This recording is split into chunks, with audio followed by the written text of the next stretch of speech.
সাইয়েদনা মুসা আলাইহিস সালাম আল্লাহরে বললেন, আল্লাহ মাইয়াকুনু জালিসি ইয়াউমাল কিয়ামা, কিয়ামতের দিন বিচারের শেষে বনি ইসরাইলের আমি বড় পয়গম্বর মুসা যখন জান্নাতে যাব, কে আমার সাথে জান্নাতি হবে? আল্লাহ বললেন, সাহিবুকা ফিল জান্নাতি জাজ্জার, তোমার সাথে জান্নাতে ঢুকবে বনি ইসরাইলের একজন কসাই। কে? কসাই। সুবহানাল্লাহ কইবেন না? একজন কসাই যাবে। মুসা আলাইহিস সালাম বললেন, কি রে, আমি এত বড় নবী, কোন নবী যাবে না আমার সাথে, কোন ওলি যাবে না, কোন হাফেজে কোরআন যাবে না, কোন আলেম যাবে না, কসাই যাবে কেন? আল্লাহ বললেন, দেখে আসো কেন যাবে কসাই।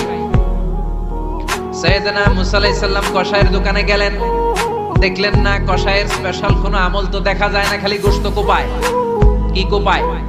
সারাদিন গোশত বিক্রির পরে বিকেল বেলা সবচেয়ে চমৎকার গোশতের একটা টুকরা নিয়ে কসাই দোকান বন্ধ করে বাড়িতে যায়। সাইয়েদনা মুসা আলাইহিস সালাম ছদ্মবেশে কসাইয়ের পেছনে পেছনে যায়।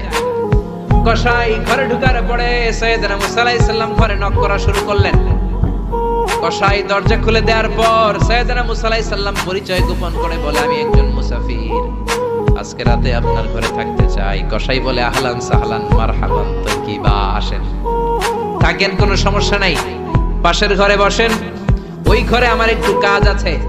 পাশের ঘরে যে মাচা থেকে একটা বৃদ্ধা মহিলাকে নামিয়ে নিজ হাতে গোসল করিয়ে গোশত কেটে রান্না করে রুটি দিয়ে মহিলাটারে খাওয়ানোর পর মহিলাটা হাতের মধ্যে আঁচলটা টেনে চোখের পানি ছেড়ে বিড়বিড় করে কি যেন দোয়া করে। সাইয়েদনা মুসা আলাইহিস সালাম শুনতে পেলেন না। ওই মহিলাকে খাওয়ানোর পরে প্লেটের মধ্যে গোশত আর রুটি নিয়ে কসাই যেয়ে বলে, ও ভাই মুসাফির, এই নেন খাবার, রাতের খাবার খেয়ে আপনি ঘুমিয়ে যান, সকালে আপনি যাবেন আপনার পথে, আমি যাব আমার দোকানে।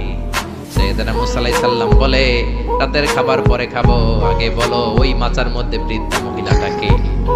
কসাই বলে, এই মহিলাটা ছাড়া এই পৃথিবীতে আমার কেউ নাই, আমি ছাড়া এই মহিলাটারও আর কেউ নাই। এই মহিলাটা ওই মহিলা যে আমারে 10 মাস পেটে ধরেছে। আল্লাহু আকবার। এই মহিলাটা আমার জনম দুঃখিনী মা, মা ছাড়া আমার কেউ নাই, আমিও ছাড়া আমার মায়ের কেউ নাই। প্রতিদিন আমি আমার মারে গোসল করাই, নিজ হাতে টাওয়াল দিয়ে গা মুছে দেই, তেল মালিশ করে দেই, গোশত রান্না করে রুটি দিয়ে খাওয়াই, আর আমার মা আমার জন্য দোয়া করে। সাইয়েদনা মুসা আলাইহিস সালাম বললেন, বিড়বিড় করে তোমার মা 2 হাত তুলে কি দোয়া করেছে আমারে বলো, আমি তো বুঝলাম না। কসাই বলে, আমার মা প্রতিদিন খাওয়ার পরে খুশি হয়ে যায়, প্রতিদিন খেয়ে দে খুশি হয়ে চোখের পানি ছেড়ে আমার জন্য দোয়া করতে শুরু করে।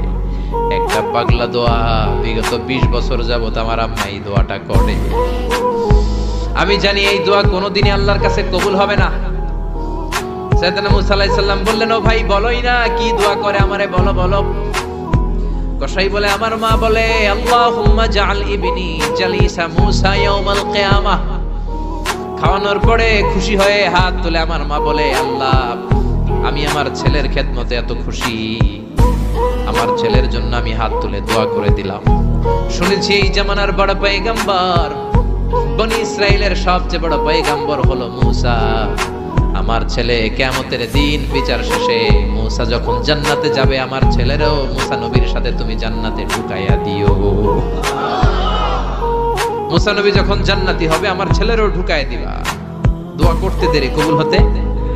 মুসা আলাইহিস সালাম বললেন, ঘটনা তো এইখানে, কানেকশনটা তো এই জায়গায়।